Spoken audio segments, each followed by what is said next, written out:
esplênico está livre, certo? Apesar de cortadinho. Depois pula para o mediastino, identifica as estruturas do mediastino, átrio direito aqui embaixo. O arco mais superior aqui do mediastino à direita nem sempre dá para ver, porque ele é dado pela aorta ascendente e ou pela veia cava. Então, se é um paciente mais jovem, como essa paciente aqui, não vai estar saliente, não vai ter ectasia, não vai ter nada. Do outro lado, são 3 arcos, a crosta da aorta, o tronco da pulmonar, que tem que ser reto ou escavado, não deve ser abaulado, porque senão deve ter um aumento da artéria pulmonar, hipertensão pulmonar, certo? Então, este aqui é o tronco da pulmonar, e a parte inferior à esquerda do mediastino é dado pelo ventrículo esquerdo, certo? Nós temos um mediastino centrado, a traqueia está bem no meio, as clavículas estão equidistantes do centro. Chegando depois nos hilos, que partem do mediastino, ele é dado pelas artérias pulmonares, e o hilo direito é um pouco mais baixo que o esquerdo, certo? Então, isso aqui é a artéria pulmonar. Depois, circulação pulmonar. Essa é dada pelas veias. Então, isso é a artéria pulmonar. Na verdade, essa aqui é a artéria interlobar descendente, não a pulmonar. É o nome dela, certo? E aqui também. E depois, esses vasos aqui são veias pulmonares, tanto no lobo inferior quanto no lobo superior. Lembrando que tem mais vaso na base, nos lobos inferiores, do que nos lobos superiores, porque a gente fica de pé para fazer o raio-x de tórax. Então, por gravidade, esses vasos ficam mais cheios do que os do lobo superior. Só por isso, tá? E daí chegamos no pulmão. Tem uma grande vantagem de ser relativamente simétrico. Então, a gente compara a transparência de um terço com o outro, da metade do meio aqui do pulmão direito com a metade do pulmão esquerdo e dos lobos inferiores. Está tudo mais ou menos simétrico. Ou seja, isso aqui é o que vocês mais vão ver, seja numa emergência, seja num consultório, por qualquer que seja o motivo da consulta, certo? É o exame normal. Vocês vão achar, pô, esse cara vai ter isso, vai ter aquilo, é um pneumotórax, é um derrame pleural, talvez seja um tumor e tal, quando vai ver, é com isso que a gente vai se deparar. 90%, seja em clínica, em hospital, infelizmente, infelizmente eu digo, mas vai ser normal. A gente vai se contentar com os outros 10%. Mas, sabendo o normal, onde está a posição de cada estrutura, vai auxiliar a identificar as doenças no que vai vir a seguir. Tá? Quero mostrar aqui o perfil, porque o perfil mostra, geralmente, 30% a mais do que não está mostrado no PA, certo? Então, a gente tem na frente aqui, óbvio, o externo e atrás a coluna. O coração fica aqui no meio estragando tudo, a gente não consegue ver, certo? Mas a cavidade cardíaca mais anterior é o ventrículo direito. E ela deve tocar só o terço inferior do externo. Não muito mais que isso. Tá? Se chegar perto da metade, ele está grande, o ventrículo direito. Certo? Aqui atrás é a cavidade mais posterior, que é o átrio esquerdo. E um pouco mais abaixo, o ventrículo esquerdo. Se vocês perceberem bem, tem uma imagem linear aqui. Isso aqui é a veia cava inferior entrando no átrio direito. Onde ela termina, se traçar uma linha até o bordo posterior, tem que ter no máximo 1 centímetro, 1,5 quase. Se tiver mais que isso, o ventrículo esquerdo está grande, certo? Então, são algumas dicas aqui que a gente tem no perfil. Outra, dá para ver uma sombra aqui, ó, que é um arco, é o arco da aorta, tá? Então, essa é a aorta vista no perfil, e um pouco abaixo, agora vai ter que usar a imaginação. Essa aqui é a artéria pulmonar esquerda, certo? Tá vendo um arco aqui menorzinho? Então, esse arco e esse arco delimitam um espaço meio que perdido ali, que é a janela aortopulmonar. Duas coisas são importantes aqui. É uma cadeia ganglionar, então pode crescer linfonodo aí, conforme a doença do paciente, principalmente se for do lobo superior esquerdo, tá? E passa aqui nessa janela aortopulmonar o nervo laringeu recorrente. Então, o cara chegou rouco para ti, e esse espaço aqui está obliterado, deve ter algum tumor infiltrando o laringeu recorrente, provocando essa rouquidão do paciente, certo? Todo o resto é pulmão. Então, reparar como que é o pulmão retroesternal, e aqui atrás, tudo isso aqui é pulmão. Qual é a regra aqui? A vértebra de baixo é sempre mais transparente, mais escura do que a de cima. Pode perceber, tá? Se não for tão mais transparente, deve ter alguma doença por cima. Ou um nódulo, ou uma pneumonia, ou um derrame pleural encistado ou não. Certo? Então, isso é mais ou menos um apanhado geral de um raio-x normal de tórax, que tem que servir de base para a gente continuar a interpretar os raios-x e conseguir identificar as lesões que vão aparecer. Certo? Vamos para o segundo caso aqui, agora começar com doença de verdade. Esse aqui é um homem de 45 anos, está com tosse produtiva. O catarro é amarelo e ele tem febre há 2 dias. Certo? 1 semana, 10 dias atrás, teve um quadro gripal. E no exame clínico, ele está bem, eupneico, pressão normal, e na ausculta tem estertor crepitante no terço médio do pulmão esquerdo, certo? Então, vamos ver o raio-x. Então, o que a gente tem aqui? Partes moles normal, osso normal, seio costofênico normal, vamos direto ao que interessa. Se olhar o pulmão direito e o pulmão esquerdo, eu sei que está bem grosseiro, mas existe uma alteração grande nesse pulmão esquerdo. Que alteração é essa? É o que a gente chama de uma opacidade. Opacidade é aquela lesão que aumenta a densidade, que tem densidade de partes moles, igual ao coração, igual ao baço, igual ao fígado, igual à musculatura. Então, é uma opacidade.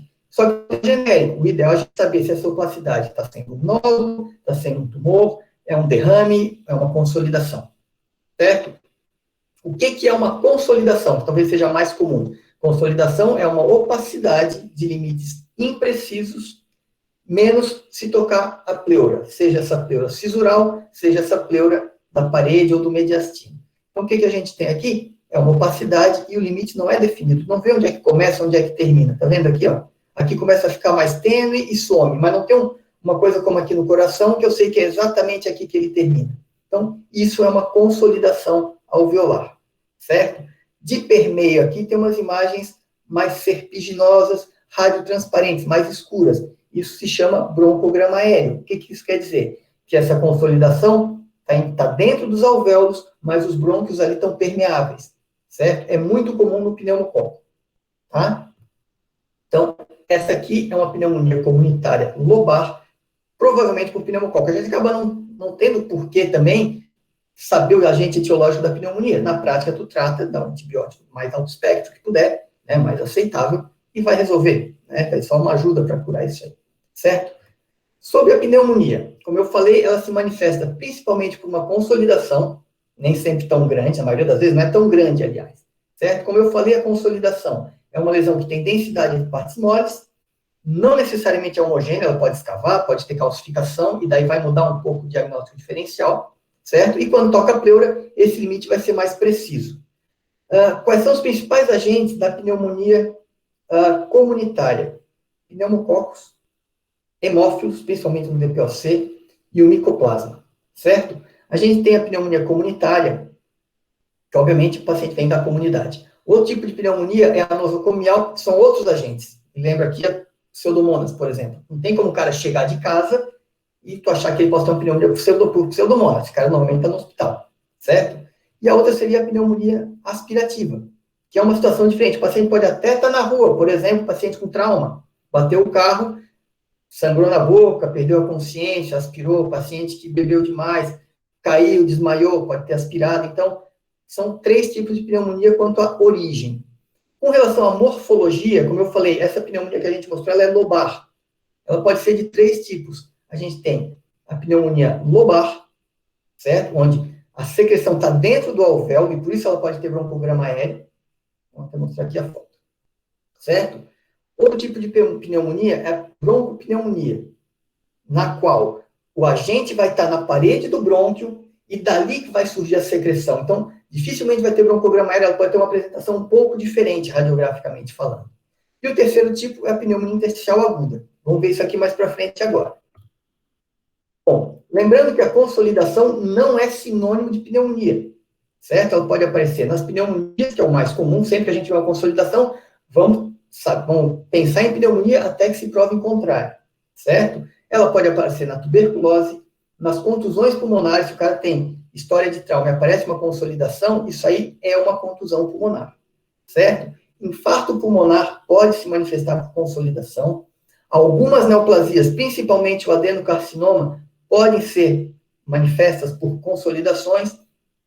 Edema pulmonar, na ICC, quando faz edema agudo, SARA, uma série de coisas pode fazer consolidação alveolar, tá? Então, aqui a gente tem o quê? Uma opacidade, o limite é mal definido, mas quando toca essa cisura horizontal aqui, ele fica bem definido. Isso é o clássico da consolidação. Pneumonia lobar, não precisa pegar todo o lobo, certo? Comunitário, o paciente veio de casa, tá? Aqui no perfil, ó, consolidação, é o mesmo paciente tocando a cisura. Então, definição clássica de consolidação alveolar, independente da causa. Opacidade, limite impreciso, homogênea ou não, que só vai ter limite preciso quando tocar a pleura, seja na cisura, seja na lateral, certo? Próxima. Aqui está um pouco mais difícil de ver. Tá? A gente tem aqui as partes moles normais, a parte óssea normal, mas se for ver o pulmão, ó, terço superior e terço superior simétrico. Terço inferior e terço inferior também simétrico, mas olha o terço médio.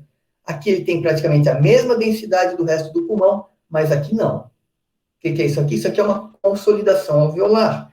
Tênue, mas ainda assim uma consolidação. Ela tem densidade de partes moles, semelhante ao coração, e o limite é impreciso. Não é que nem o coração, que é como se fosse desenhado a lápis. Certo? Consolidação alveolar, pneumonia, qualquer que seja a causa, mais provavelmente o pneumococo, esse é o principal diagnóstico para esse paciente, independente de saber a clínica, tá? Aqui já é bem mais difícil, mas ainda assim dá para ver pelo raio-x. De novo, partes moles e osso não tem nada, seio costofrênico bonitinho aqui, tá? Diafragma bonito, mediastino centrado. Vamos fazer o exercício de comparar um lado com o outro. De antemão, já aviso. Esse pulmão está um pouco mais transparente, um pouco mais escuro que esse outro lado aqui. Isso pode acontecer. Por quê? Se o paciente não encosta simetricamente no filme, pode dar essa diferença de densidade. Se ele encostou mais o lado direito do que o lado esquerdo, isso pode acontecer, tá? Então, o que é importante saber? Saber que não é uma coisa focal, como as outras pneumonias que eu mostrei, é uma coisa difusa. Então, deve ser um artefato, tá? Dito isso, compara o terço superior com o terço superior, tá? O terço médio com o terço médio, lembrando que esse aqui está um pouquinho diferente por fator técnico. E compara a base com essa base. Olha o que aparece aqui. De novo, uma lesão com densidade de partes moles, mal delimitada, e ela não borra o contorno do diafragma. Existe uma coisa chamada sinal da silhueta, que quando uma lesão com a densidade de partes moles toca o coração, toca o diafragma, enfim, toca uma outra estrutura também com densidade de partes moles, essas estruturas perdem os seus limites.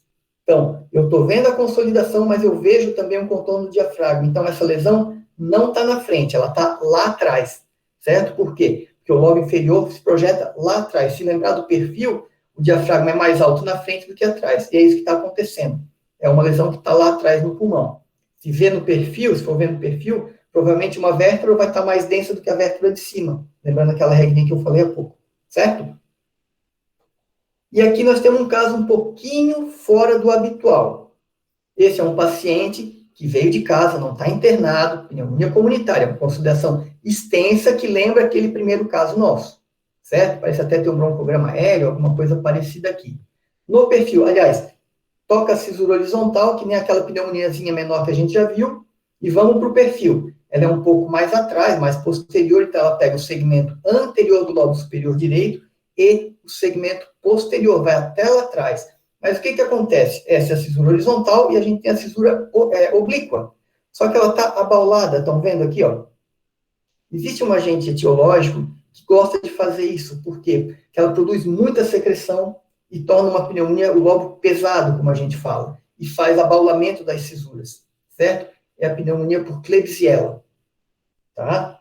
Ela é comum em alcoólatra. Olha lá, o cara é alcoólatra, aparece com uma lesão dessa, pô, Klebsiella, vai seco. Certo? É um gram negativo. Como eu não sou clínico, eu já não sei muito bem de antibiótico, tá? Mas eu imagino que o tratamento do pneumococo não seja bem o mesmo para esse. Posso estar enganado, isso aqui é só uma opinião minha, tá? Ela pode escavar também. Então, lembra desse aspecto. Consolidação que aumenta o volume do lobo, determinando abaulamento dessa cisura e não retração, pensar em Klebsiella, principalmente se for alcoólatra. Semana passada teve uma. Fazia tempo que eu não via, semana passada eu vi uma naquele hospital regional, aquele grande lá que eu falei para vocês, tá? Aí, pneumonia por Klebsiella. Aqui é diferente. A gente tem vários focos de lesão, certo? E esse é o padrão da broncopneumonia. A gente tinha a pneumonia lobar até agora, e agora entramos na broncopneumonia. Cada uma dessas é a classificação morfológica radiológica, não é a classificação da origem da pneumonia. Esse paciente veio da comunidade por Staphylo, certo? O que é importante na pneumonia por Staphylo? Ela cavita, olha aqui, ó. Tá vendo? Procura sempre um foco na pele, que pode ser ali a origem, principalmente se ela for, por exemplo, usuário de droga endovenosa, tá? Então, tem várias cavitações. E outra coisa importante, o paciente está em mau estado geral, ou pelo menos não está bem. Ele está bem prostrado, ele está caído, ele não está bem, esse paciente do Staphylo. É o comum de acontecer com esses pacientes. E na radiologia, procurar sempre que tenha derrame pleural. Esse cervicostofênico está bem agudo e esse já está obliterado. Conseguem ver aqui, ó. Então, sinais de que esse paciente possa ter uma estafilococcia, que é uma broncopneumonia. Caso 3. É um paciente de 50 anos, homem, falta de ar, tosse e dor no corpo. Certo? Um pouquinho febril, ataque dispneico, frequência cardíaca está aumentada, está com a pressão um pouquinho alta, talvez por estar nervoso pelo quadro que o cara está passando, e tem o MV presente, uma estertoração nos 2/3 inferiores do pulmão. Certo? Vamos ver o raio-x dele. Então, o que a gente tem aqui?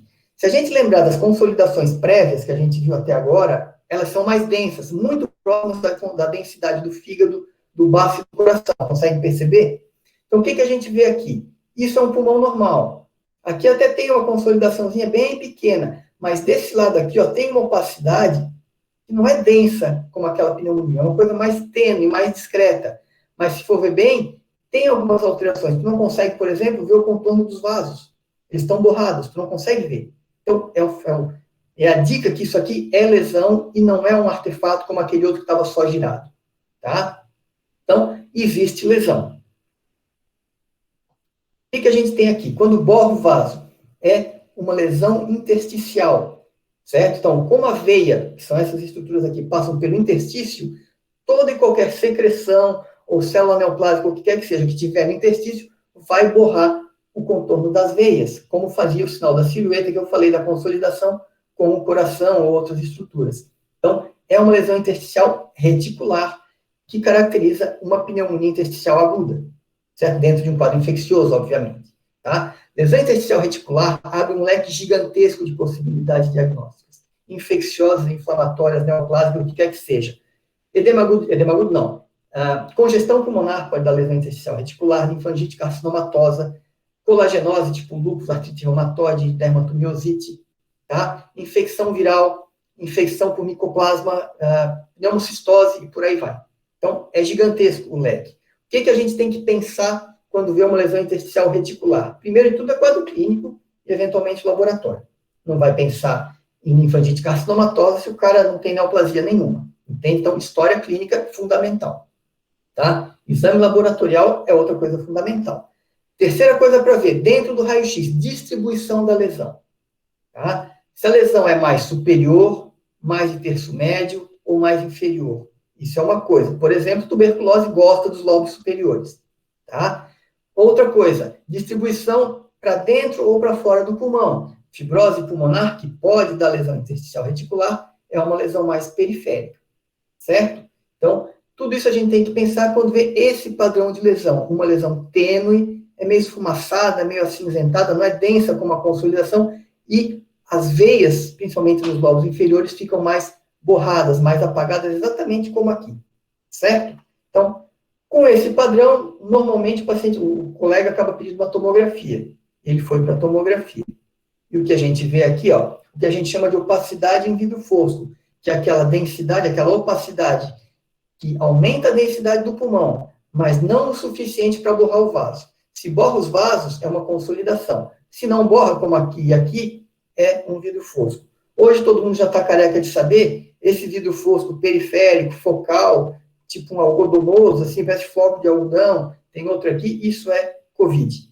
Padrão típico, não é exclusivo, mas é padrão típico de COVID, certo? O que a gente pode pensar? Tem outros vírus que fazem isso aí.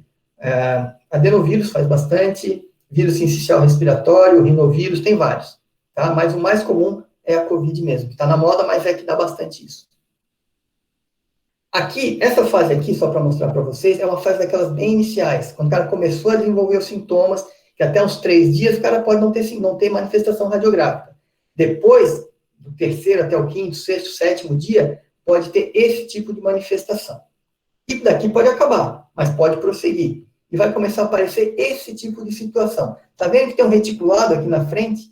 Aqui de permeio? Então, isso aí é espessamento de septo interlobular, de interstício, no meio da lesão do COVID, certo? Isso quer dizer que está um pouquinho mais adiantado, mais próximo do 10º dia, que na cepa anterior, antes da cepa de Manaus, virava no 10º dia. O cara, se começasse a progredir com isso, acabava indo para a UTI, certo? Então, que a gente tem? Então, espessamento de septo junto do vidro fosco na COVID indica que já está lá para a segunda fase já da doença.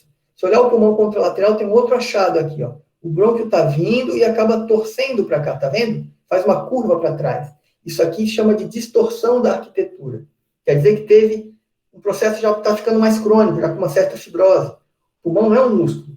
O pulmão, imagina que seja, todo mundo já teve o desprazer de morder a língua. Tu morde a língua, 2, 3 dias depois não tem mais nada. Então, o pulmão também tem a agressão, mas já começa a cicatrizar, certo? Então, o processo é rápido, não tem que esperar que nem tuberculose, às vezes, meses para fazer uma cicatriz. Não, a coisa aqui é rápida, tá? Do outro lado, a mesma coisa. Está distorcida a arquitetura e tem o que a gente chama de bandas parenquimatosas, são essas linhas aqui subpleurais, estão vendo? Então, indica também que o paciente já passou daquela primeira fase da COVID e está já numa segunda, que ali é o ponto da virada. Passou disso, ou ele volta para casa ou acaba indo, tá? Aqui outro paciente. Repara o que a gente tem aqui, ó. De novo, cadê os vasos aqui? Tens uma lesão que não é densa como a consolidação alveolar. Tudo bem, aqui até está um pouco mais consolidada, mas porque está muito acentuada essa lesão. Essa lesão vem desde lá de cima, mas é mais acentuada nos lobos inferiores. Esse é o raciocínio que se faz na identificação de uma doença intersticial reticular, certo? Então, concordamos que é uma doença intersticial reticular, porque ela não é tão densa quanto a consolidação e apaga o contorno dos vasos, tá? Aqui agora é jogar com um quadro clínico e algum achado do paciente.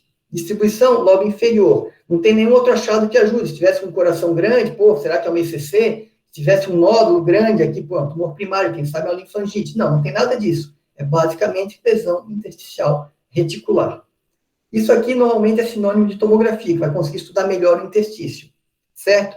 Mas, se eu digo para vocês que ele é HIV, acabou o diagnóstico, certo? Isso é uma pneumocistose, certo? Se manifesta por doença intersticial reticular, tá? E o diagnóstico vem da história. O paciente HIV frequentemente estão bem dispneicos, tá? Tanto quanto COVID, às vezes, não sei muito detalhe, mas pode chegar bem dispneico já, e viu isso aqui no HIV com falta de ar, não é tuberculose, não é citomegalo, não é pneumonia inespecífica, não é nada. Isso aqui, até prova em contrário, é pneumocistose, certo? Aqui um outro paciente. De novo, parece até o anterior, ó. Mais um lobo inferior, reticular, apaga um pouco os vasos, ó, não dá para ver bem o vaso aqui, quase não tem em cima. Não tem como sair de cima do muro. Tomografia para tentar estudar melhor o parênquima, o interstício, e eventualmente acaba em biópsia, certo? Mas, se tiver história clínica, tu já mata o diagnóstico. Mata não, mas favorece muito o diagnóstico. Esse paciente criava passarinho, certo? Então, direto vamos pensar em pneumonia de hipersensibilidade, certo? É o mesmo padrão da pneumocistose. Então, a gente viu 3 pacientes aqui. Paciente com COVID, paciente com uma pneumocistose e uma pneumonia de hipersensibilidade. Todas têm o mesmo padrão radiográfico. O diagnóstico não foi com tomografia, o diagnóstico não foi com ressonância, obviamente, não foi com nada muito elaborado. O diagnóstico pode ser feito simplesmente conversando com o paciente, ou pelo menos uma suspeição muito forte, né? Ninguém vai fechar diagnóstico, às vezes, só com papo, mas ajuda bastante, certo? Aqui já está um pouco diferente. Tem um paciente que tem algumas até consolidações, mas tem muita lesão intersticial reticular também. Né? Não tem como dizer ao certo o que é isso, é uma coisa um pouco mais arrastada, não é uma coisa aguda como a COVID, como a pneumocistose. Por quê? Porque está um pulmão mais trabalhado, mais distorcido, então já tem um certo grau de reparo, de fibrose nesse parênquima, certo? Esse é um paciente que tinha lúpus, e o lúpus pode acometer o parênquima dessa forma, com lesão intersticial reticular, que progride para fibrose, que é o que a gente vê aqui, certo? E aqui um caso clássico, certo? É um paciente de mais idade, eu sei que é mais idade porque a aorta está alongada, tem alguns bicos de papagaio, alguns osteofitos, e o que a gente vê aqui? Essa lesão intersticial reticular, ó, certo? Até aqui nas bases, não vê mais vaso aqui. Do outro lado está pior ainda, certo? Onde é que ela predomina? Mais na periferia. Pode ver que o centro aqui está preservado, relativamente preservado. Aqui também, ó. Mas na periferia tem mais lesão. Lesão e é intersticial e é reticular. Não tem nódulos, são trabeculados, assim, certo? Essa é a distribuição típica da fibrose pulmonar. Seja ela idiopática, seja ela por qualquer colagenose, seja ela por droga, por exemplo, a mildarona, pode fazer um processo fibrótico também. Então, esse é o padrão de fibrose pulmonar. Guarda bem, lesão reticular periférica, tá? O raio-x é fortemente sugestivo. Óbvio que nesse caso aqui já está muito avançado, ninguém vai melhorar muito a função pulmonar e nada nesse paciente, mas lembrar que esse é o padrão da fibrose pulmonar, não dá para deixar passar, certo? Doutor, Oi? aquele desvio, o desvio da traqueia também é por conta da idade do paciente? Isso aí eu sempre falo, já não falei porque a gente está falando em pulmão. Presta bem atenção nisso aqui, fica todo mundo olhando aqui, por quê? Cara, como eu sou chamado para fazer tomografia de paciente com esse achado, tá? Como eu falei, esse paciente tem uma aorta alongada, tem ateroma e tal, e essa aorta está desviando a traqueia.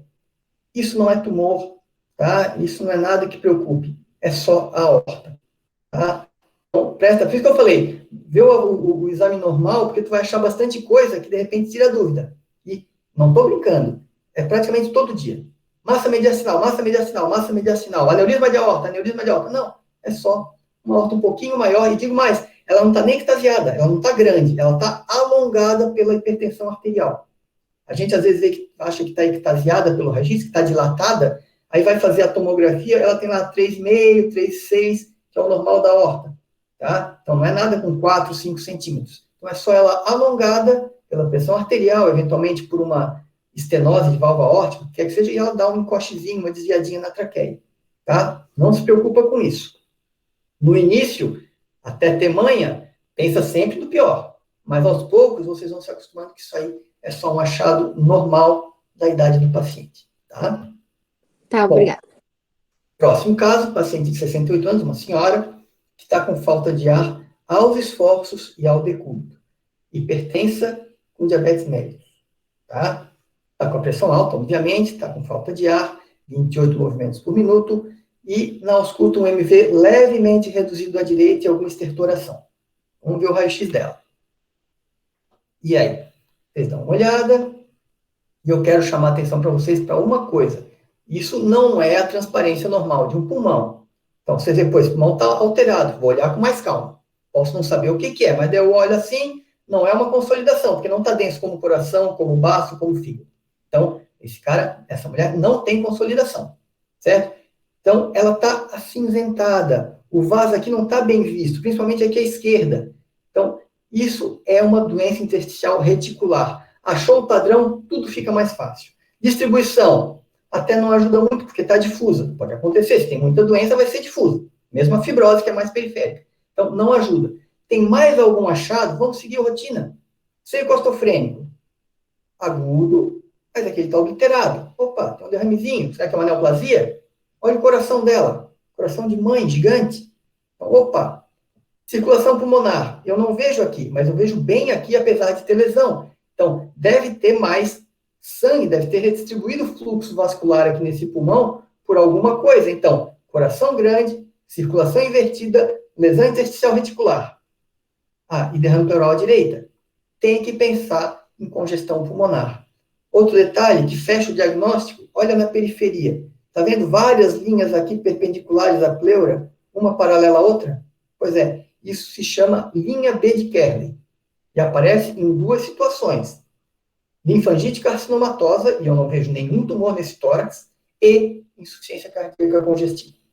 Tá? Felizmente, bem distintas uma da outra, bem fácil de reconhecer. Viu linha B de Kerley? Ou é ICC ou é linfangite.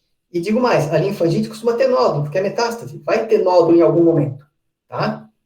Então, insuficiência cardíaca congestiva. Tá? Aqui um outro paciente, o que a gente vê aqui? De novo, cadê os vasos? Estão mal vistos aqui. Tem mais vaso aqui em cima, olha esse vaso calibroso, e olha aqui fininho, ainda mal visto aqui na periferia. Aqui também não dá para ver. Olha aqui a imagem perpendicular à pleura. Então, inversão da circulação, lesão intersticial reticular, obliteração do seio costofrênico direito, que é o mais comum do que o esquerdo, tá? E coração grande.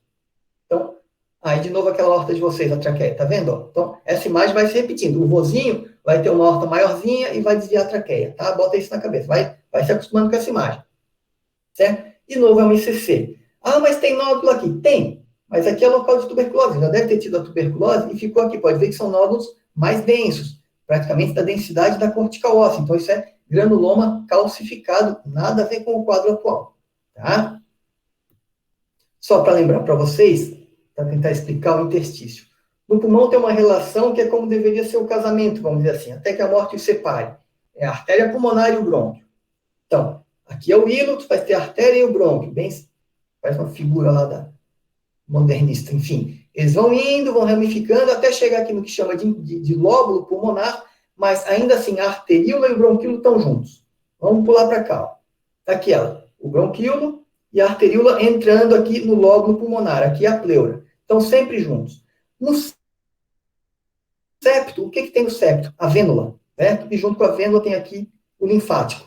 Na pleura, na vênula, no septo e tentando atrapalhar o casamento dos dois aqui no meio. O linfático está por tudo, certo? Então, aquilo que eu falei que o interstício é borrado na lesão intersticial, por exemplo, na ICC, por quê? Porque o que acontece é engurgitamento das vênulas, lembra que existe inversão da circulação preenchendo mais as veias, né? E lá no distal, bem na ultraestrutura, também vai ter engurgitamento dessa estrutura vascular e extravasamento de líquido para onde? Para o interstício, não para o alvéolo, pelo menos no primeiro momento. Então, ele vai ficar contido aqui no septo interlobular. Isso é a linha B de Kerley. Então, o que a gente está vendo aqui, ó, essa linha e essa, isso aqui é um lóbulo pulmonar secundário. Isso aqui. Certo? Porque engurgitou a vênula, foi muita pressão e extravasou para onde? Para o interstício. Tá? É bem delimitado, por quê? Porque é um septo, ele está contido. Ele não está no espaço aéreo. Se estivesse aqui no meio, ficaria mal delimitado, porque aqui é uma cavidade aérea. Certo? Nós vamos mostrar mais para frente isso também. Então, sinais de insuficiência cardíaca. Aumento do volume cardíaco. E como é que eu meço se o coração está grande ou não? Pega o maior diâmetro do coração, essa é a regra brasileira, não é a regra oficial que eles inventaram lá, o índice cardiotorácico. Isso aqui é a regra brasileira, mas que funciona. Pega o maior eixo do coração, da direita até a esquerda. Pega meio tórax, da metade da coluna até a pleura. Se o coração estiver maior que meio tórax, está aumentado. Simples assim, certo? Segundo sinal, esse coração não funcionava bem e foi hipertrofiando. Não deu conta do recado, então começa a acumular sangue no coração e acaba extravasando para as veias, certo? Então, engurgitamento, inversão da circulação pulmonar, número 2. Número 3, a veia não deu conta, que nem a nossa linha B de Kerley lá que eu mostrei há pouco no esquema. Extravasa líquido, para onde? Para o interstício, e dá essa lesão intersticial reticular. Por que é reticular? Porque são linhas ali no meio do interstício, né? Ele é poliédrico. Então, vai ser linear, não vai ser curvo, não vai ser nodular, não vai ser mal delimitado. E lesão intersticial reticular com borramento das veias pulmonares, certo? Quarto achado, as linhas B de Kerley, que é basicamente uma lesão intersticial metida besta. Consolidação alveolar, elas vão aparecer quando tiver o edema agudo de pulmão. Como eu falei, inicialmente o líquido é transbordado para dentro do interstício. Mas, às vezes, nem o interstício dá conta e começa a ocupar o centro do lóbulo. E funciona daí como uma consolidação alveolar. E, óbvio, o derrame pleural, que pode acontecer, em geral, pequeno e maior à direita. Certo? Então, são os achados da insuficiência cardíaca congestiva. O que esse paciente tem de diferente? Olha como a lesão é bem mais densa. É um coração grande, tá vendo aqui, ó? Teria que medir, mas eu posso adiantar para vocês que é um coração grande. Tem muito vaso e vaso calibroso para cima, ou seja, coração grande, circulação invertida. E tem consolidação. Qual é a distribuição? É superior, terço médio ou inferior? Terço médio. É periférica ou é central? É central. É o que a gente chama de asa de borboleta. Aqui até bem asa de borboleta, aqui uma asa meio capenga. Vocês que devem ter idade para ter visto o Nemo, é a nadadeirazinha do Nemo, lembra? Talvez vocês lembrem disso. Meu filho lembra, eu lembro que ele veio no cinema. Mas, enfim, extravasou com o sangue do interstício para dentro do alvéolo, isso é o edema agudo de pulmão. Tá? Bom, quinto caso. Uma puérpera, 34 anos, falta de ar súbita há menos de um dia. Ela não tem tosse, ela não tem febre, está bem, mas está com falta de ar. Ataque dispneica com 24 movimentos respiratórios. Certo? Tá pressão um pouquinho alta. Raio-X. Rapidinho, ó. É um pulmão normal à direita, um pulmão à direita relativamente normal, ou seja, não tem nenhuma doença de base, não tem nada para DPLC, nenhuma doença intersticial tipo um lúpus, uma fibrose pulmonar, nada disso. Mediastino centrado, coração pequeno, como ela é nova, a traqueia está centrada, não foi desviada, certo? Cerco ortofrênico não dá para ver direito aqui, esse aqui também, eles devem estar preservados. Mas olha aqui, ó, tem uma consolidação de base, e essa sim borrando o contorno do diafragma. Então, essa consolidação está lá na frente. Não quer dizer muita coisa, é só uma maneira de exercitar um pouco o raciocínio radiológico, tá? Como eu disse, consolidação alveolar, normalmente é pneumonia, mas pode ser uma série de coisas. Neoplasia, ICC, qualquer outra coisa, certo? Lembrando que essa paciente não tem quadro infeccioso, certo? Então, como não chegou a um diagnóstico, foi fazer tomografia. E o que a gente via? Defeitos de enchimento dentro das artérias pulmonares. Consegue ver aqui, ó? Então, é um TEP, certo? Paciente com falta de ar súbita, ainda mais puérpera, né? Lembra de TEP. São os fatores de risco aqui, né? Trombose venosa profunda, paciente gestante ou no puerpério. E aqui um parênteses, tá? Dá para fazer exame para TEP em gestante. Tem que pesar muito bem, mas dá para fazer exame para TEP em gestante. Óbvio, se ela está com sinais de gravidade da doença, a suspeita é muito forte, eu acho que está indicado fazer. Mas aquela, tem uma dorzinha, quem sabe não sei o que, acho que dá para esperar, tem outras maneiras, talvez, de contornar, pede um dedímero, faz um Doppler de membros inferiores, por aí vai, certo? Anticoncepcional é um fator de predisponente, pacientes ficam imobilizados, fratura de fêmur, ficou cirurgia ortopédica muito tempo parado. As neoplasias são um fator que predispõe, seja em si, elas em si, e seja as síndromes paraneoplásicas. No tórax, o tumor que mais faz síndrome paraneoplásica é o tumor de pequenas células. Tá? São síndromes síndromes endócrinas que não têm relação com a doença principal e dão essas manifestações sistêmicas, certo? A grande maioria dos raios-x é normal.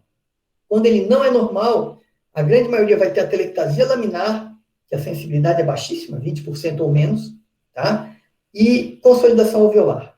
Tem os outros sinais que são um pouco mais específicos, mas não dá para confiar muito, não. A tal da Korkova de Hampton e o sinal de Westermarck, entre outros.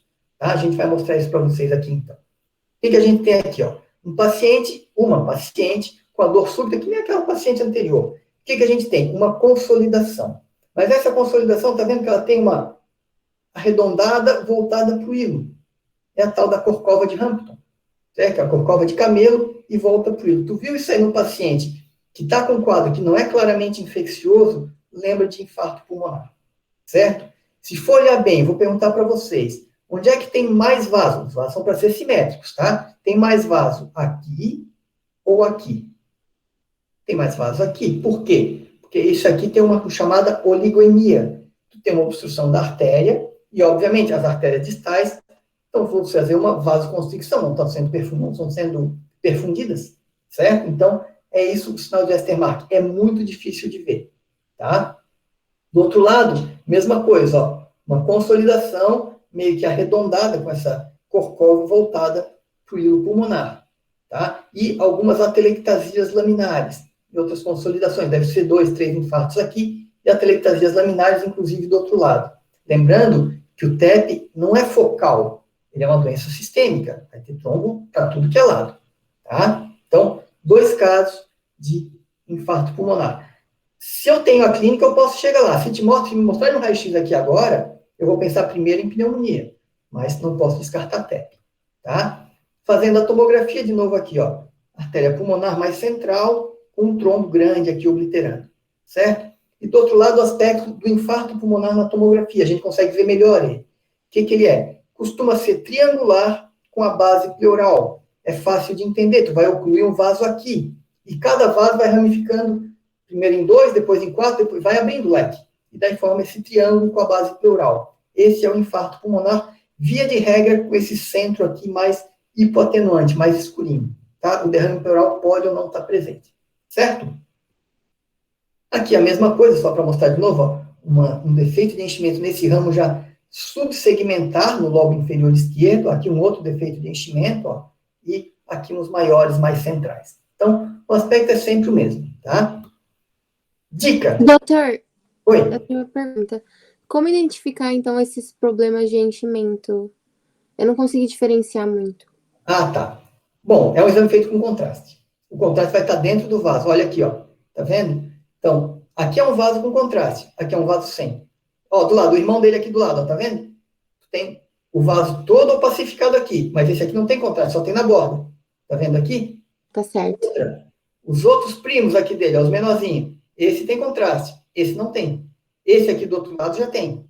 Tá vendo? É um exercício de paciência. Tu tem que seguir o vaso desde que sai aqui, um por um até chegar lá. Ah, tá Tá? bom. Inclusive, esse aqui tem um pequenininho aqui, ó. Não inclusivo. Tá? É paciência mesmo, não tem jeito. Tá? Tá bom, obrigada. Qual é a dica?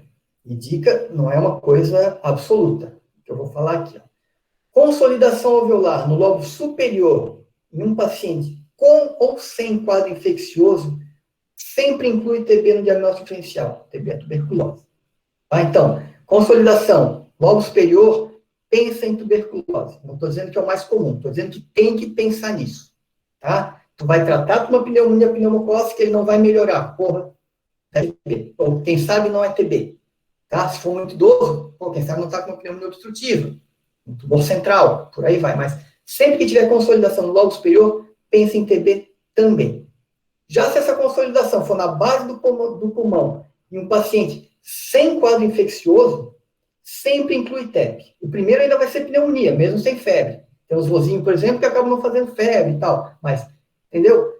Paciente com lesão do lobo superior, pensa em TB. Paciente com consolidação do lobo inferior, pensa também em TEP. Certo? Levar em conta a idade, alguns hábitos e o laboratório do paciente, outras coisas para você levar em consideração. Mas essa é a dica. Ali a gente tinha alguns pacientes com consolidação de base, sem quadro febril, sem quadro infeccioso, que tinham consolidação, que eram relacionados a infarto pulmonar e não a infecção. Certo? Bom, dito isso, vamos para o quadro 6. Um paciente de 41 anos, masculino, tosse, febre noturna e dor torácica. Ele tratou uma pneumonia 1 ano atrás. Então, já teve um quadro semelhante faz 1 ano. Ele está relativamente bem, está um pouco febril, o MV diminuído à esquerda e maciçez na percussão do lado esquerdo, como se alguém fizesse isso na emergência ultimamente. Aí pode até fazer, mas aqui eu não vejo o pessoal fazer, não. O que a gente tem aqui? Compara um pulmão com o outro. Lobo superior e lobo superior. A gente tem aqui uma consolidação alveolar, não tão densa. Aliás, esquece da escoliose, né? Obviamente eu não ia trazer uma escoliose para vocês. Mas consolidação alveolar no lobo superior, com algumas estrias. Tá vendo umas linhas aqui, ó? Então, sempre que tu vê uma lesão dessa, no lobo superior, pensa que pode ser também tuberculose. A gente tem, obviamente, uma obliteração do cerco ostofrênico, que não é pequena, por um derrame pleural. Certo? Então, esse é o aspecto da tuberculose pulmonar com derrame pleural. Principalmente se essa consolidação não for tão densa quanto o coração, quanto o fígado e baço, pense em tuberculose. Tá? A tuberculose pode não ser tão densa quanto aquelas primeiras, que eram bem densas, densidade de partes moles. Então, quais são as formas de apresentação da tuberculose? A primária, lá na infância, é a pneumonia. Exatamente igual a qualquer agente etiológico. Tá? O cara tem lá 2, 3 anos, vai ter uma consolidação, o cara trata, é uma tuberculose, o cara nem fica sabendo. Certo? Na evolução mais tarde, pode ter um tuberculoma, que é basicamente um nódulo de cásium, de necrose caseosa, que é o tuberculoma. Quando esse tuberculoma fistuliza com a árvore brônquica, vai formar a cavidade. Por quê? O brônquio tem gás, tuberculoma tem uma necrose caseosa, entra necrose caseosa no brônquio e gás do brônquio no tuberculoma. E daí forma a cavidade, com ou sem nível hidroaéreo. Disseminando aquela necrose caseosa, vai se espalhar por todos os brônquios e vai formar o que a gente chama de lesões acinares. Certo? Então, essas são as manifestações, algumas das manifestações da tuberculose. Alguns pacientes podem fazer uma disseminação vascular da tuberculose e vai ter o que se chama de micronódulo, uma lesão intersticial, porque está no vaso, não reticular como aquelas anteriores, mas micronodular, certo? E, como o nosso paciente anterior, na tuberculose também é bem frequente ter derrame pleural, associado a alguma lesão pulmonar ou isolado, sem nenhuma outra alteração, certo? Então, esse é o tuberculoma. A gente tem aqui um nódulo pulmonar, ele estaria no local mais comum da tuberculose, que seriam os ápices pulmonares, que obviamente não é o caso. Então, o local comum da tuberculose, ápice pulmonar, e eu entendo por ápice acima da clavícula, tá? Mas qualquer parte do lobo superior está valendo, principalmente posteriormente. E segmento superior do lobo inferior, que se projeta mais ou menos aqui sobre o vidro. Então, esse é o tuberculoma, certo? Quando esse tuberculoma, aqui nós já temos uma lesão no lobo superior e ápice direito, tá? Quando esse tuberculoma fistuliza com a árvore brônquica, é isso que acontece, ó. Ele tinha sua consolidação de lobo superior, tuberculose, e forma essa cavidade aqui. Consegue ver uma parede aqui, uma imagem mais tênue aqui, mas existe uma cavidade. Tem um limite aqui de consolidação e imagem gasosa. Isso é uma cavidade tuberculosa, tá? Houve fístula do tuberculoma com a árvore brônquica. Eu vou fazer um parênteses aqui num outro achado que é muito frequente. Um era aquele da aorta desviando a traqueia, que eu sou muito chamado para fazer tomografia. O outro que eu também sou bastante chamado é esse achado aqui, ó. Essa imagem aqui paratraqueal direita. Isso aqui é um vaso. Por que não é um linfonodo, ou um conglomerado ganglionar? Porque o nome diz conglomerado, são vários nódulos. Certo? Se pegar um cacho de uva, ele não é reto. Ele é todo lobulado. Então, não tem como um conglomerado ganglionar ser reto. Então, não é um conglomerado ganglionar. Pode ser um linfoma? Olha, eu já vi vários linfomas. Poucos unilaterais. Eles fazem, tipo, né, uma massa de cada lado da traqueia. Então, também não é o comum ser linfoma. Então é um bócio. Olha, o bócio teria que vir de cima para baixo, e não de baixo para cima. E desviaria a traqueia. Certo? Então, isso aqui é um vaso. Certo? Não é aorta ascendente aneurismática, porque a aorta está aqui. Ó, certo? Então, isso é um vaso. Qual vaso? Tronco braquiocefálico. Primeiro ramo do arco aórtico. Certo? Pode ver que não desvia a traqueia. Então, mais um motivo para não pensar em tumor. Então, a dica aqui também, além de tudo isso que eu já falei, é que ele some na clavícula. Pode ver, ó, ele desaparece. Por quê? Porque é o tronco braquiocefálico. Então, o ramo cefálico é a carótida comum direita, que vai sair daqui, se desviar para o mediastino e subir aqui junto da traqueia. Tá? Então, ele vai desaparecer, aqui ele ramifica para cá, para o meio. E o ramo braquial é a artéria subclave que vai passar embaixo da subclave. Então, essa imagem também pede muita tomografia, por isso tenta se acostumar. Ela é reta, ela some na clavícula e ela não desvia a traqueia. Se preencheu esses critérios, muito provavelmente é uma ectasia do tronco braquiocefálico, tá? E aqui, só voltando ao assunto, uma cavidade tuberculosa que fistulizou, né? E tem a consolidação em volta. Aqui o bicho vai pegar. Por quê? Temos várias cavidades com alguns níveis hidroaéreos. Isso é uma lesão tuberculosa de lobo superior mais avançada. Esse paciente era HIV positivo, então a doença fica mais grave, assim. E o que ela tem de diferente? Está vendo aqui vários pequenos nódulos, ó. Tem nódulo aqui, tem outros ainda, inclusive do outro lado. Só que são nódulos mal delimitados. Não é um nódulo como um vaso, um nódulo que tu pensa de metástase. Então, por que eles são mal delimitados? Porque eles estão no espaço aéreo, certo? Eles preencheram aquele lóbulo, o espaço aéreo mais distal. Se chama de nódulo acinar, lesão acinar. É uma lesão inflamatória. Então, a secreção, a necrose caseosa, a infecção que estava contida no tuberculoma, fistulizou para o brônquio e disseminou pelo pulmão. E faz essa lesão de espaço aéreo, muito frequente em HIV positivo. Tá? São meus pacientes lá do Hospital Nereu Ramos, na infectologia. Certo? Aqui só uma aproximação, olha aqui, ó. O nódulo típico, ele é mal delimitado, ele tem entre 1 e 2 centímetros, tá? Todo esse pulmão aqui com disseminação brônquica da lesão, aqui teria uma cavidade maior aqui, mais fácil de ver, certo? É meio que tipo um floco de neve, assim, aqui, tá vendo? E na tomografia fica mais legal, né? Então, a gente tem aqui a cavidade no segmento superior do lobo inferior direito, aqui atrás é lobo inferior, aqui a cisura, e daqui para frente, lobo superior. Tem vários nódulos aqui. E esses nódulos, ó, isso aqui é o vaso. Então, se a doença fosse intersticial, esse seria o contorno da lesão. Bem bonitinho, que nem um vaso. Mas não é. Ó, ele vai ficando tendo um contorno mais esfumaçado até desaparecer, ó. Não importa se ele é pequenininho, um pouquinho maior ou gigante como esse aqui. Pode ver, aqui ele está no meio do lóbulo, está preenchendo todo o lóbulo. Isso aqui seria o certo e aqui o outro lóbulo. E aqui um outro lóbulo. Então, está dentro do espaço aéreo. Certo? Lesão de disseminação brônquica da tuberculose, da cavidade tuberculosa. Paciente HIV, cliente nosso lá do Nereu Ramos. Esse caso aqui, quando o cara olha, o cara dá vontade de jogar tudo pelos ares e ir embora para casa, eu imagino, tá? Mas é um achado comum, e não é difícil entender, é uma tuberculose multiresistente, normalmente também paciente HIV, Muitos desses HIV são usuários de droga, então a cabeça já não está muito legal, entende? O que a gente tem aqui? Primeiro ponto, esse pulmão está totalmente destruído. É uma fibrotelectasia desse pulmão, ou destruição do pulmão, certo? Com lesões escavadas de permeio, com nível hidroaéreo difusas nesse pulmão que está reduzido de volume. Por que está reduzido de volume? O mediastino foi desviado, o gás aqui, o diafragma subiu, sobrou muito pouco pulmão, e o pouco pulmão que ele tem está reduzido de volume com cavitação. Existe derrame pleural, que pode estar encistado, porque tem um espessamento grande aqui, certo? E do outro lado, o que a gente tem? Na verdade, ele só tem a parte de baixo do pulmão, porque a parte de cima, o lobo superior, está com a mesma característica do contralateral. Cavidade, espessamento ou derrame pleural encistado, certo? E consolidação. E a metade inferior do pulmão que ele tem, já tem aquela disseminação brônquica, ó. Tá vendo? O quadro aqui é gravíssimo, não tem como ir muito além disso, certo?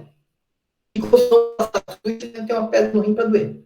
Tá vendo aqui, ó? Então, tem muito detalhe que às vezes pode passar. Óbvio que esse detalhe aqui não era o principal, mas pensa que podia ser o oposto. Podia ser um exame absolutamente normal e ter um detalhe aqui mais importante, tá? Então, na radiologia é bom prestar atenção em vários detalhes, tá? Aqui já muda um pouco de figura. Que tipo de lesão vocês têm aqui? Tá, talvez tenha uma consolidação alveolar, certo? Mas que tipo de lesão tem aqui? Se for olhar, tem vários pequenos nódulos, estão vendo? Vários pequenos nódulos, que predominam nos terços superiores do pulmão, nos 2 terços superiores do pulmão. Mas são parecidos com esse aqui, que tem 1 para 2 centímetros e são mal delimitados? Não. Eles são mais regulares e são menores, com certeza tem menos de 1 centímetro. Tá? Isso a gente chama de micronódulo. Esses micronódulos são muito comuns numa outra situação de tuberculose, que é a tuberculose miliar. É a tuberculose da disseminação vascular. Certo?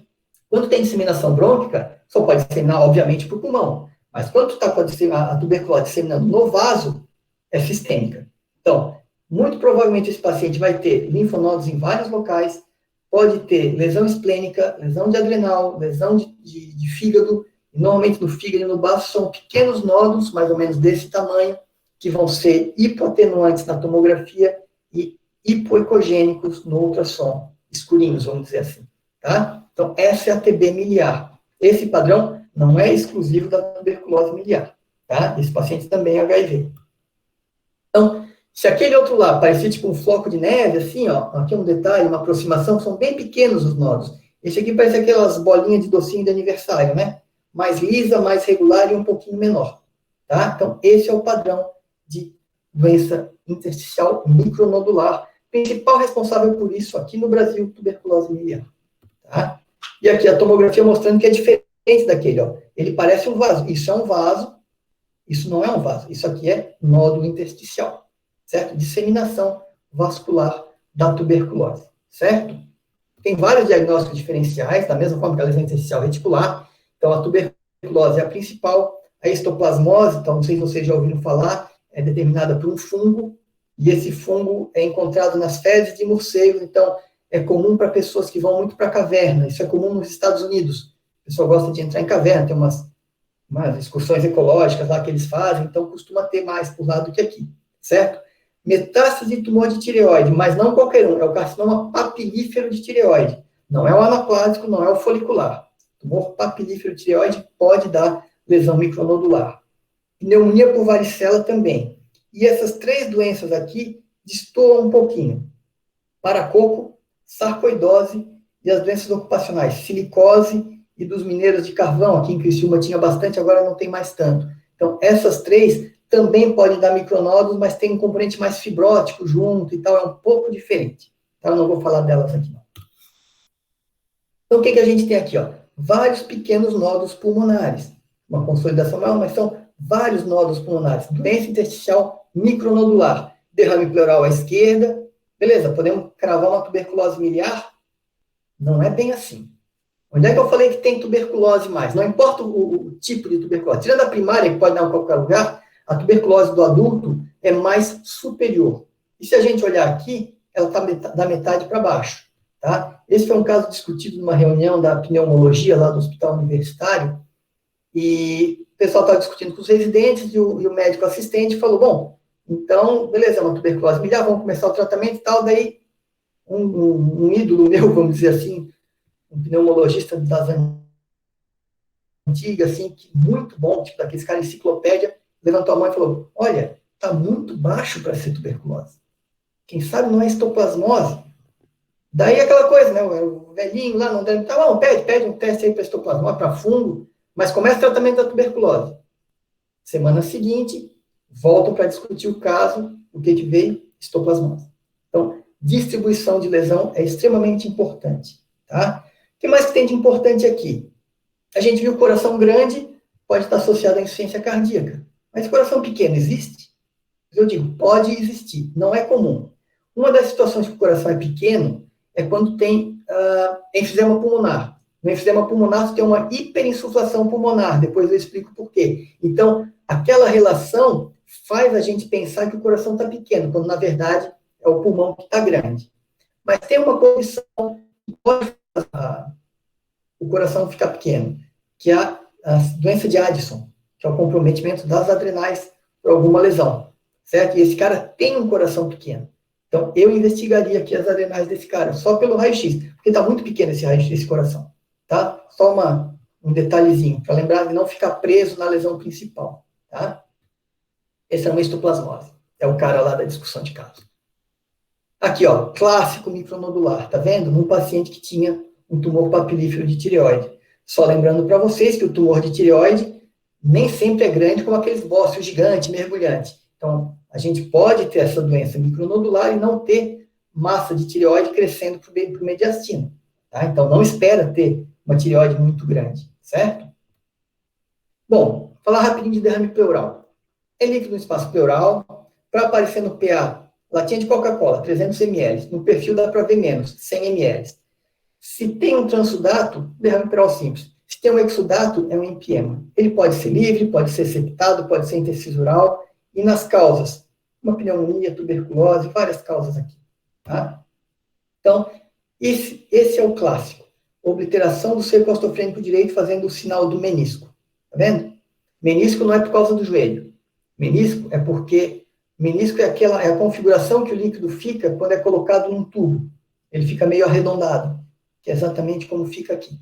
Tá? Derrame pleural bilateral. Nesse caso, como tem esse catéter aqui, deve ter alguma neoplasia em algum lugar com derrame pleural metastático, certo?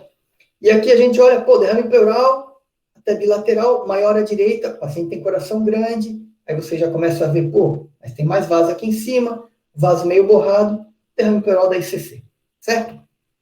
Aqui o nosso amigo da tuberculose, só para mostrar, o colega ficou em dúvida se podia estar encistado esse derrame aqui. E 3 da manhã, ele pensou, vou chamar o Pedro para fazer a tomografia ou vou tentar outra coisa.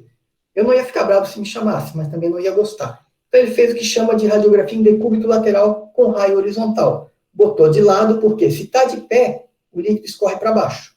Se está de lado, o lado esquerdo para baixo, o líquido vai escorrer para o lado esquerdo. É o que aconteceu aqui, ó. Se o líquido aqui está tocando a parede, aqui ele foi deslocado medialmente. Tá vendo, ó? Então, escorreu, esse derrame está livre, certo? Pode, não precisa incomodar o cirurgião torácico. Pode tratar clinicamente, pelo menos de princípio. Certo? Aqui já foi diferente. A gente tem aquela lesão escavada, os nódulos acinares, disseminação brônquica da tuberculose, outra cavidade aqui. O cara ficou em dúvida se estava encistado, botou ele de lado. Ó, decúbito lateral esquerdo, e não mudou absolutamente nada, porque esse está encistado. Pode chamar o cirurgião torácico para fazer uma pleuroscopia aqui. Certo? E aqui, só para mostrar esse quadro aqui, que é uma situação clássica em radiologia, que é o velamento homogêneo do hemitórax, certo? Ou hemitórax opaco, como quiser chamar. Qual é a regra aqui? Viu uma imagem dessa, olha para o mediastino. Desviou para o lado oposto, derrame pleural. Desviou para o mesmo lado, atelectasia total do pulmão. Ficou no centro, que é a condição que mais acontece, ou tem um pouco de cada e equilibra as forças, ou é um tumor central que já invade o mediastino e acaba deixando ele fixo, congelado. Certo? Detalhe. Sempre que vê isso, primeiro pergunta se não operou o pulmão, porque uma pneumonectomia pode aparecer assim, e daí daqui a pouco tu está pensando em derrame pleural, em atelectasia, ou escrevendo no laudo que o paciente tem uma atelectasia, o cara já tirou o pulmão há muito tempo.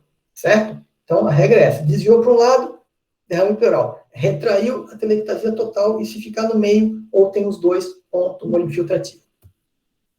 Caso 7, um homem jovem, de 22 anos, dor torácica súbita, há pouco tempo, sem nenhum outro sintoma, e o MV diminuído à direita, um pouquinho dispineico. Então, essa é a imagem da condição, uma das mais sacanas da radiologia. Qual que é ela? O pneumotórax. Por quê? Porque eu vou ter que diferenciar uma estrutura gasosa na pleura do pulmão, que é gasoso, por uma estrutura, uma membrana que tem menos de 1 milímetro de espessura. Esse é um pneumotórax fácil de ver, grande, tá vendo aqui, ó? Então, pneumotórax, sem maiores problemas de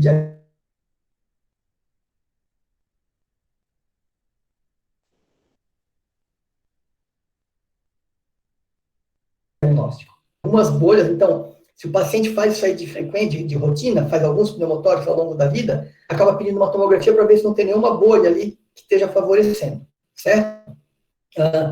Essas bolhas podem aparecer no DPOC, no pneumocistis, porque tem a parte cistis do pneumocistose, essa condição que é a linfangioleuneomatose, certo?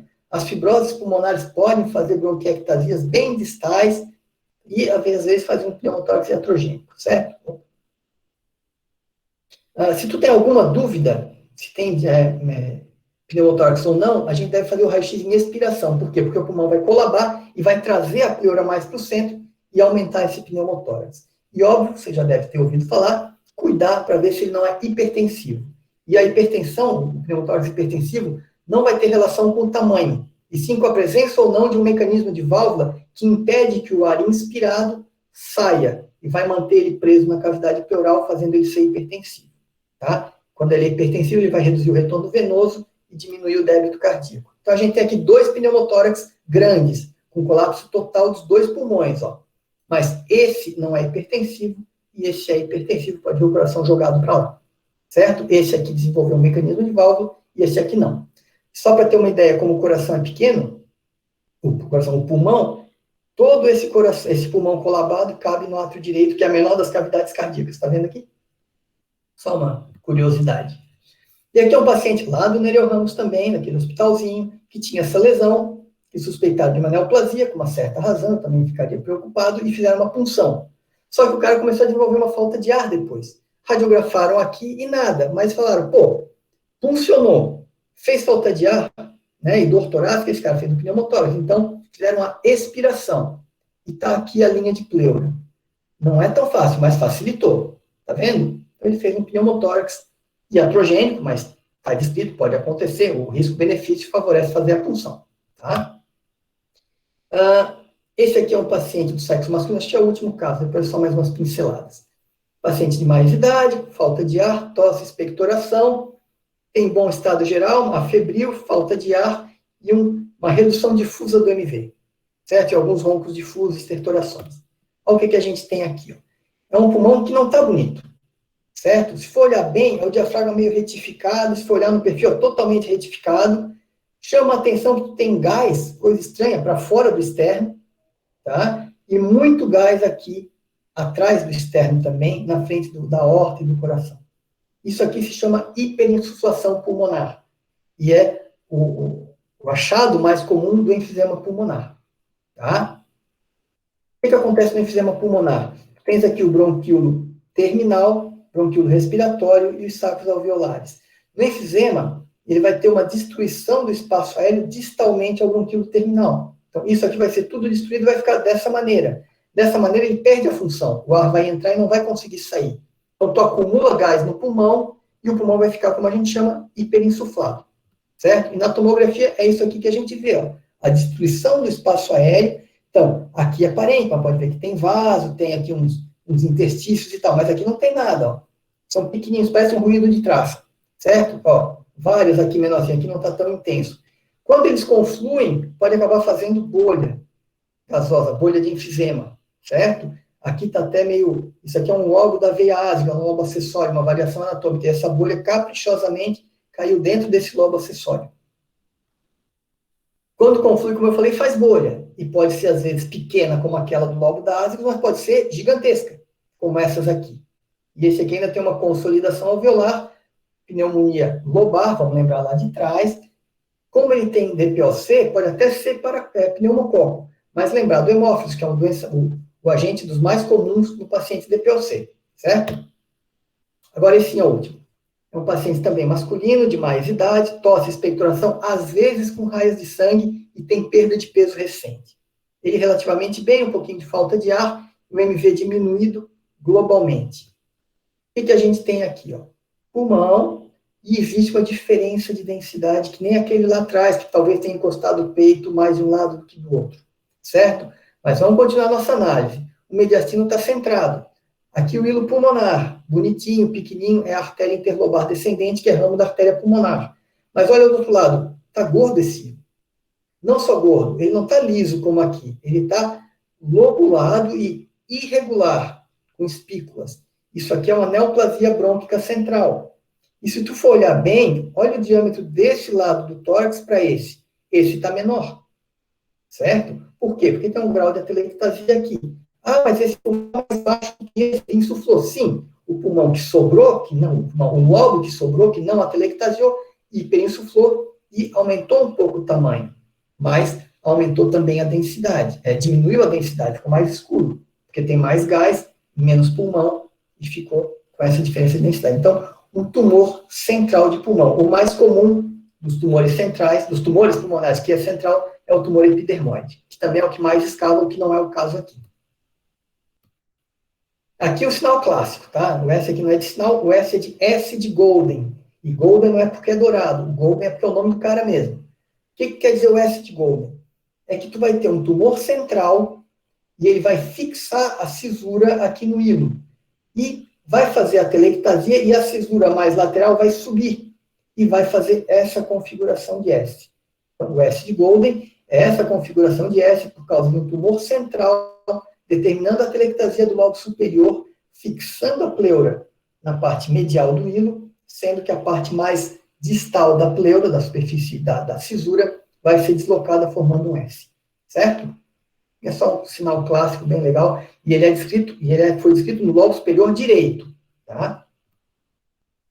E aqui, um caso que quando a gente olhar, pô, beleza, uma consolidação lobar, vamos tratar e tal, mas não é bem assim. Vamos prestar atenção em detalhes. Em nenhum caso eu pedi para vocês virem as partes moles, mas o que eu peço para vocês prestarem atenção no pescoço. Tá? Olha o lado direito do pescoço e olha o lado esquerdo. O lado esquerdo está cheio de bola aqui, ó, cheio de um batatão aqui atrás do outro. Então tem linfonodomegalia. Então muda de figura. Certo? Existe uma estrutura chamada linha companheira da clavícula. Certo? Não precisa dar tanto valor para ela. Mas quando ela está assimétrica, pensa que se não tem linfonodo supraclavicular. Olha aqui, ó, ela está jogada lá para cima, bem diferente dessa. Então, tu tens linfonodomegalia cervical e supraclavicular. Então, tu já pensa que isso aqui seja uma consolidação neoplásica. O adenocarcinoma, eu falei lá atrás, que pode se manifestar assim, exatamente como uma pneumonia. E se tu for olhar bem, tem vários pequenos nódulos e aquele padrão de reticular, de lesão reticular. No caso, seria, então, micronódulo e reticular, retículo micronodular, que é um padrão típico de linfangite carcinomatosa. Ah, mas tu falasse que dá para ver a linha B de Keller. Sim, dá, mas nem sempre. Nesse caso, não dá para ver. Então, consolidação alveolar, linfangite carcinomatosa, metástase ganglionar cervical e supraclavicular, certo? E um derrame pleural aqui à direita. Isso, muito provavelmente, é um adenocarcinoma de pulmão. Adenocarcinoma adora uma serosa. Tá? Então, adenocarcinoma de pulmão, procura que vai ter um derramezinho pleural. Bom? E aqui aquela outra situação. Se naquele outro caso desviou o mediastino para o lado, esse retraiu. Isso é uma telectasia total do pulmão de um paciente com neoplasia. Nunca se lá relatou um laudo, assina um laudo, sem saber se ele operou o pulmão. Tá? Pode ter operado, e daí esquece o raciocínio, é só um status pós-operatório. E a tomografia é uma beleza para estadiar tumor, né? A gente tem uma massa central, perilar direita, tá? Que está invadindo a artéria pulmonar, está invadindo o átrio esquerdo, isso aqui era para ser o átrio esquerdo, ela envolve muito essa aorta, está tendo invasão da aorta, e, de repente, esse paciente, a gente quer fazer uma média com o clínico, pergunta se ele não está com arritmia. Por quê? Porque o nó átrio ventricular fica nessa topografia, o tumor está infiltrando, então pode estar fazendo alguma arritmia. Tá? Meu conhecimento de cardiologia vai só até aí. Tá? Mas se tem lesão infiltrando o átrio esquerdo por aqui, pensa que possa ter arritmia cardíaca. certo? E só uma passada geral, não sei se já ouviram falar dos 4T. O 4T é a chave para o diagnóstico diferencial dos tumores de mediastino anterior. Seria a tireoide, que é o bócio, o timoma, o teratoma e o mais comum, como não começa em T, jogamos um terrível linfoma aqui na frente. Tá? Então, o aspecto do raio-x pode ser semelhante para todos eles, certo? Então, aqui a gente tem um aumento de volume para a traqueal à direita, está passando da clavícula. Então, não deve ser a lesão vascular, certo? A traqueia está aqui, ó, ela não está no meio, está passando bem tênue aqui, ela foi desviada para o lado oposto, então não é vaso mesmo. Isso aqui é lesão expansiva. É um bócio, simplesmente é um bócio. Na tomografia, o que tem de diferente? Tireoide é partes moles, como o pâncreas, como o fígado, como qualquer coisa, mas ela está mais densa do que o músculo. Por que isso? Porque ela metaboliza iodo, e o contraste é com iodo, então vai captar pra caramba. Então, eu sei que isso aqui é uma tireoide, que não é, de repente, uma massa por um teratoma, por um timoma, o que quer que seja. Certo? Então, um bócio mergulhante terrível, se estiver dando algum desconforto, vai ensinar a abordar e tal, mas se não, deixa como está. Certo? Não é o mesmo paciente, aliás. Aqui, de novo, uma lesão expansiva, mediastinal anterior, certo? Vai cair naqueles 4T. Não tem como diferenciar no raio-x. Tu tens que identificar que é uma lesão expansiva e que não é pulmonar, é mediastinal e está na frente. Certo? Por que eu sei que não é pulmonar? Porque o contorno está bem liso, que nem o coração. Uma lesão de pulmão não costuma ser tão lisa assim. No mediastino ela é lisa porque vai estar contida pela pleura. Então, esse é o raciocínio. Lesões aqui centrais, que são bem lisas, pensa em lesão mediastinal e não pulmonar. Que nem eu falei do tumor central, ele era irregular, ele não era regular, ele não estava coberto pela pleura. Por quê? Porque estava dentro do pulmão, certo?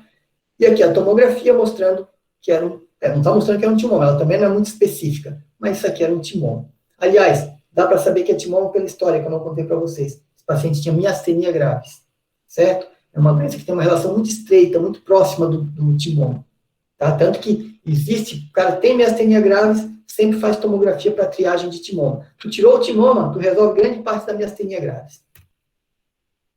Aqui um padrão semelhante, bem delimitada, fez a tomografia, é uma lesão heterogênea, com área cística central, timoma não é cístico, linfoma não é cístico, muito menos tireoide. Então, lesões que são mais heterogêneas, seja porque tem componente cístico, adiposo ou cálcico, pensa no teratoma. Esse é maligno porque está cheio de metástase, né? E aqui o mais comum, que é o terrível linfoma. Como eu falei, ele costuma ser bilateral, e nunca só de um lado. Ó, passa a clavícula aqui, ó. Então, isso não é vascular, certo? Uma grande lesão expansiva. Aqui um outro paciente, aqui é uma criança, mostrando a massa mediastinal dos dois lados, que é no linfoma, tá? Então, talvez tenha sido corrido, não sei, mas o raio-x pode parecer complicado no início. Mas, entendendo como as doenças funcionam, tipo, conhecer como é que funciona a insuficiência cardíaca, a distribuição do intestício, onde é que está a alteração, conhecendo um pouco de clínica, anatomia básica e seguir a rotina, principalmente seguir a rotina, porque tu vai ver que está alguma coisa diferente, está faltando alguma coisa naquela rotina. A gente consegue, de repente, sair dessa confusão toda e fazer coisas como diagnóstico simples aqui de uma lesão expansiva, que ficou fácil de ver. Isso aqui é um grande células, tumor raro de tórax, de pulmão. Beleza? Valeu.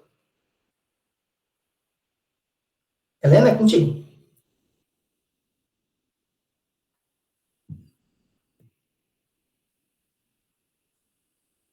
Alô? Oi, doutor. Desculpa, eu Pensei que tava tinha dormido. falando aqui um pouco mais. Nossa. Não, que isso, tava anotando tudo, meu Deus. Foi realmente uma chuva de conhecimento. Gravaram, né? Nossa, Que daí doutor, não muito precisa... obrigada, de verdade. Que bom que gostaram. Conseguiu gravar?